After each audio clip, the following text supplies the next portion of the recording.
Hey guys, and welcome to the Working Money Channel. Bitcoin trend still looking positive, guys. I got Bitcoin here on the hourly trading right now just shy of 13,000 per BTC. Okay, so right now trading right here, okay, we're trading at about 12,984, so 12,984 per BTC, and I still stand by this trend here, this Bitcoin trend looking positive.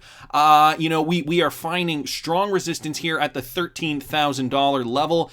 It is a psychological number. We do have to pierce this $13,800 or $13,900 level, approximately back from June 2019. So if you look up there, it's roughly 13,900, and we're at 12,900, so only $1,000 away to pierce that level. And right now we are hovering in the $13,000 mark. So of course you can see that level of resistance touching up here back in July 2019. So guys, it doesn't look like there is anything to insinuate that we could go bullish anytime soon. Of course, that could change at a moment's notice.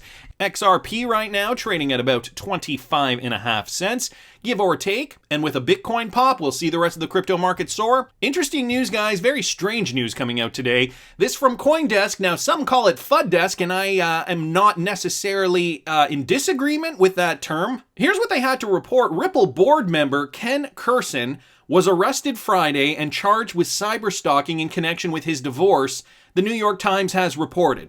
So this is reported from CoinDesk. Of course, CoinDesk is a cryptocurrency-centric outlet for news and media. Let me read you this article here because Ken Kurson also is a Trump family friend and Ripple board member, and he's charged on cyberstalking. So they've found evidence that Kurson engaged in installing software on someone's computer to monitor keystrokes and reporting false accusations to someone's employer.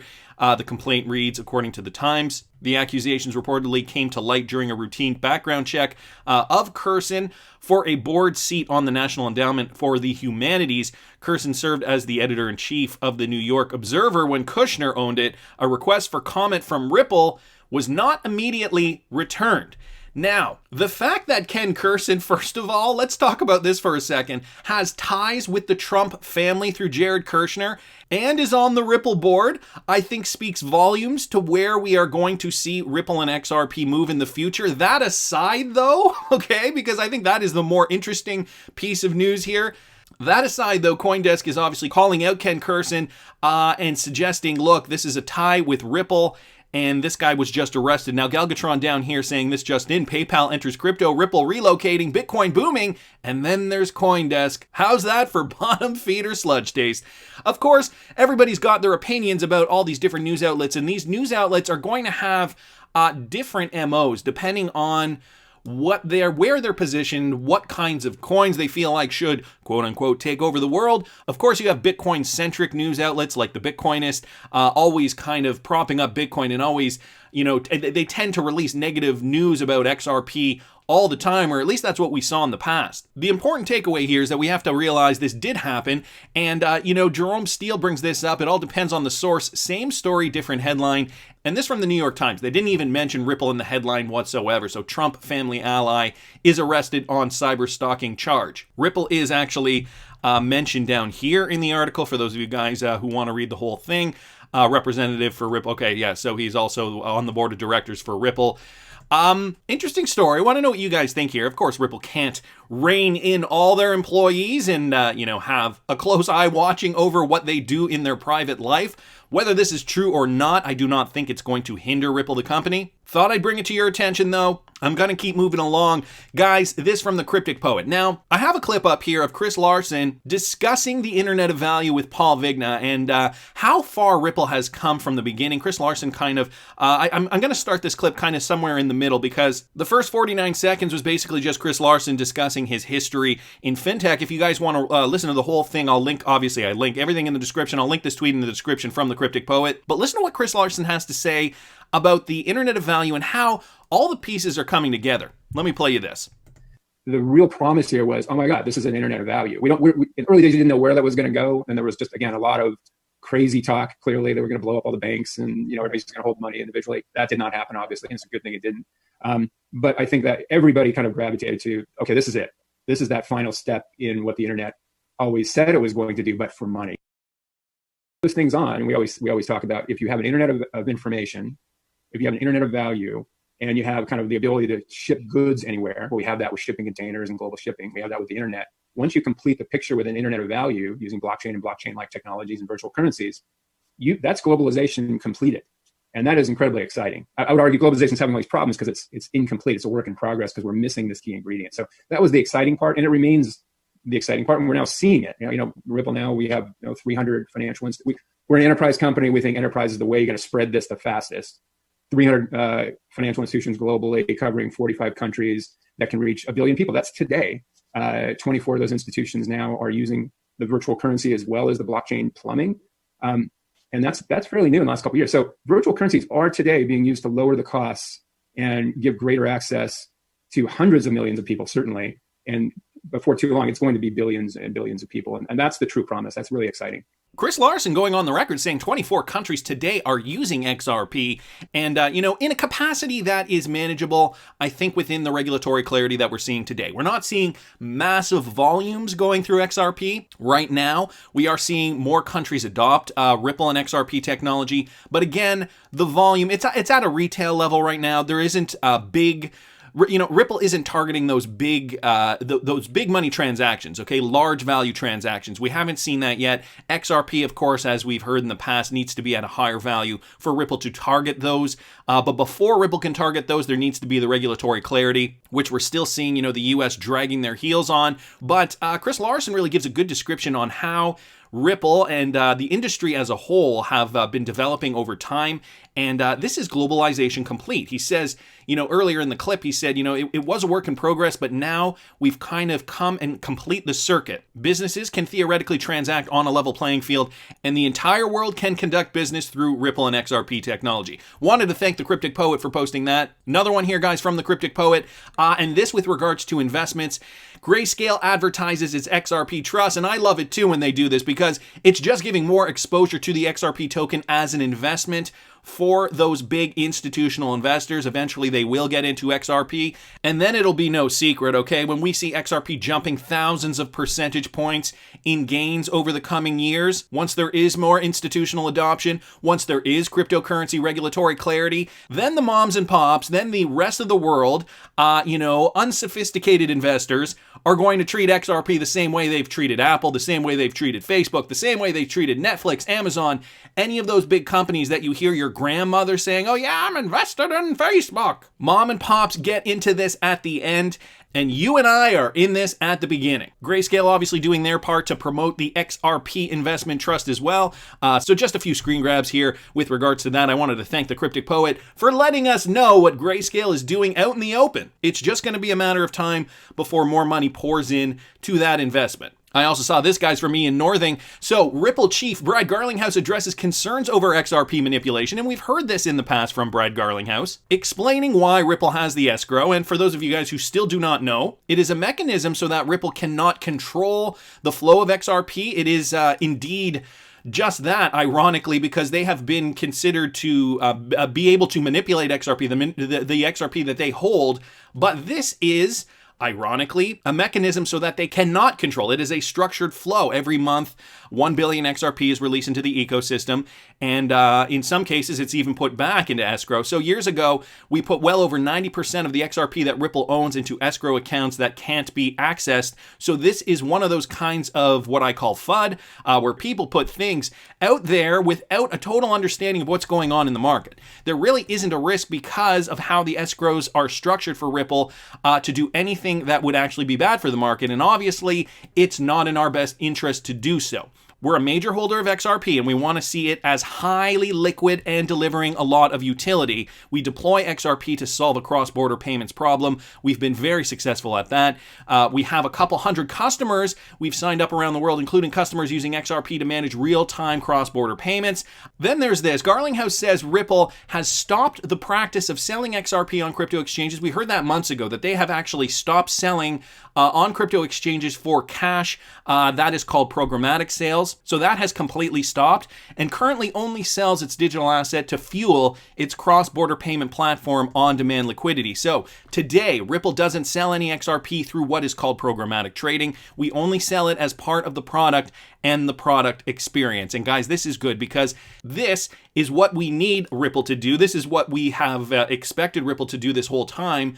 Sell XRP as part of their package, I suppose, with clients who want to use XRP eventually down the road. Maybe some of their clients are already using it because they're in a jurisdiction that allows to hold cryptocurrencies, unlike the United States. So they are selling XRP or allowing to, packaging XRP within their product services so that their clients can get used to using XRP. And once they get used to XRP, once they realize how fast, easy, efficient, cheap it is to utilize, then they'll get hooked and they'll need more XRP. And as this is building around the world, the more demand for XRP there is, the higher the price will be. And guess what, guys? You and I will be the market makers selling the XRP on the open market for whatever that price point is. And you've got to think, these guys need it for business. They're not using it as a speculative investment, so they are likely to pay whatever the going rate is for XRP at that time once it is highly liquid and utilized vastly in corridors around the world. So let's not forget that. Another one here, guys, from XRP Crypto Wolf. Ripple CEO Brad Garlinghouse says PayPal excluded XRP and chose to add BTC and ETH because they actually have regulatory clarity from the US government, unlike XRP. Now, I was talking about this yesterday, this whole PayPal thing and why the possibilities, the questioning why they didn't include XRP. And part of that reason was probably because of the regulatory clarity, which is now confirmed by Brad Garlinghouse. There's still another part of me that thinks, the world isn't ready for XRP yet. We are lucky because we do our research. We understand the benefits of XRP. We realize the team behind XRP and how it's going to transform the world. But here's what Brad Garlinghouse has to say about PayPal. Just going to go down here in the article. Garlinghouse tells Bloomberg he thinks PayPal probably made the decision because the payment giant felt safest with those assets from a regulatory perspective. And here's the quote. PayPal, I think, has said they plan to go live with Bitcoin and Ether. And part of that goes back to regulatory clarity. If you are a company looking at investing or in building upon a technology like XRP or like other digital assets, if there's not regulatory clarity, then you're likely to go with the ones that are clear. And that's what you've seen, I think, not just with PayPal, but certainly others in the marketplace that say, I'm going to start with Bitcoin and Ethereum because they have a good housekeeping seal of approval in the United States. Guys, once we get that regulatory clarity for XRP in the United States, we are going to see a boom in price. We are going to see the institutions pump money in like they are currently with Bitcoin and Ethereum. Okay, but the problem is that XRP is utilized for something else. Bitcoin and Ethereum treated differently than XRP at this moment in time, and this is why we're having this problem with the United States and clarity.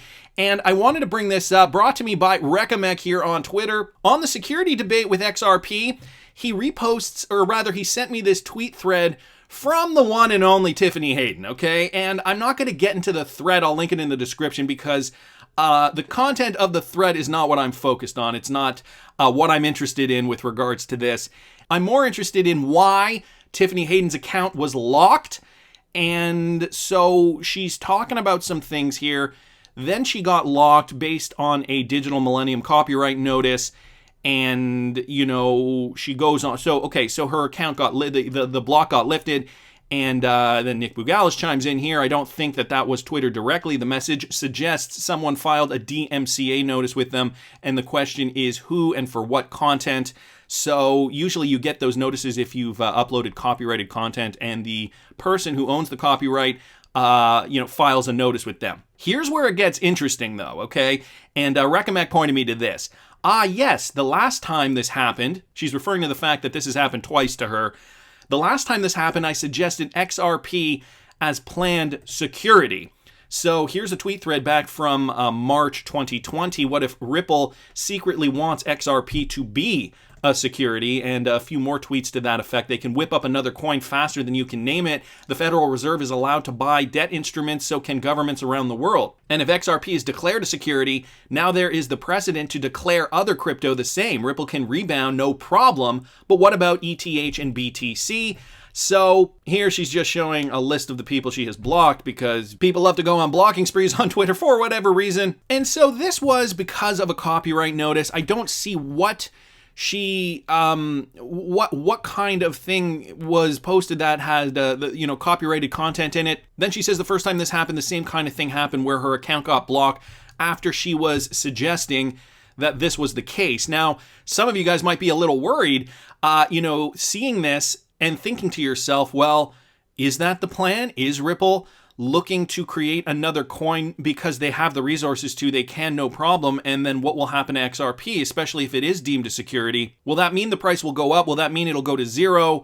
What is the problem here? What I see here is that Tiffany Hayden has touched on something that has kind of upset some people in the space back in March, and her account got blocked for whatever reason, whether it was for copyright or whatever. Ultimately, it's the same outcome. Your account gets blocked if you start spewing things that they don't like to hear. Is this the case? Is this not the case? Well, then we have this, of course, guys, from DJ Peter Vass. Crypto firm Ripple is planning to relocate, and this is not new news. But let's get back into this with regards to the UK, okay? Because the UK, the United Kingdom, was one of the regions where Ripple planned to relocate. Crypto firm Ripple, which is worth $10 billion, is most well known for its XRP cryptocurrency, is planning to relocate its headquarters all the way from the United States to the UK after expressing their frustration over the regulatory environment in the United States. Now, the UK was just one of the countries that Brad Garlinghouse was mentioning. He was also mentioning Japan and Singapore as other options because of the regulatory clarity. The firm CEO based in San Francisco has spoken out about his visit to England just the previous month, where he mentioned how the markets in the UK under the Financial Conduct Authority don't really consider XRP to be a security. So the UK and the Financial Conduct Authority don't consider XRP to be a security, and this has been a major point of contention in the United States. He also added that there were other regions around that have been providing similar assurances. So, does Ripple want XRP to be a security? I think not. Clearly, if it's hindering them from doing business in the United States, and if they are actually actively seeking out other locations to move their headquarters to because of the regulatory uncertainty revolving around XRP, Ripple is probably the first entity that doesn't want XRP to be considered a security. So Garlinghouse, the CEO, mentioned that the United Kingdom has clear taxonomy over things where the FCA has a leadership role in trying to characterize how the citizens and firms think about their assets and their usage. This clear jurisdiction has brought out a singular outcome, which is that XRP is not really a security and can be mostly used as a form of currency. Keeping that clarity in mind, it would be much better for the crypto firm to be working in the United Kingdom. And again, as I mentioned, Switzerland, Japan, Singapore, and the UAE were also on the table. But I wanted to bring this up because XRP being a security, not in Ripple's favor. Let's also not forget that Brad Garlinghouse has mentioned that the company Ripple wants to release an IPO sometime in the future. So if XRP were to be deemed a security, that would probably thwart their plans to release an IPO. There would be uncertainty revolving around XRP being a security and then Ripple stock being also a security. So there'd be confusion there and probably get very, very messy. So I think it is in Ripple's best interest, and Brad Garlinghouse knows this, I'm sure, that they want to keep the classification of XRP as far away from a security as possible. Nevertheless, very, very good content here, and the saga continues. I wanted to thank Recamec for pointing that out. Also, DJ Peter Vass on Twitter. And guys, just remember, think about it. This is from Ivan on Tech on Twitter. Bitcoin is the greatest invention since the wheel. This guy clearly a Bitcoin proponent. But DJ Peter Vass down here saying after the wooden wheel, they made a tire that has 290 mile per hour speed rating. That's XRP, baby. I couldn't agree more, but I want to hear what you guys think. Please subscribe to the channel if you haven't already. Like the video if you like the content I'm providing. I always love hearing your comments. See you in the next one, guys.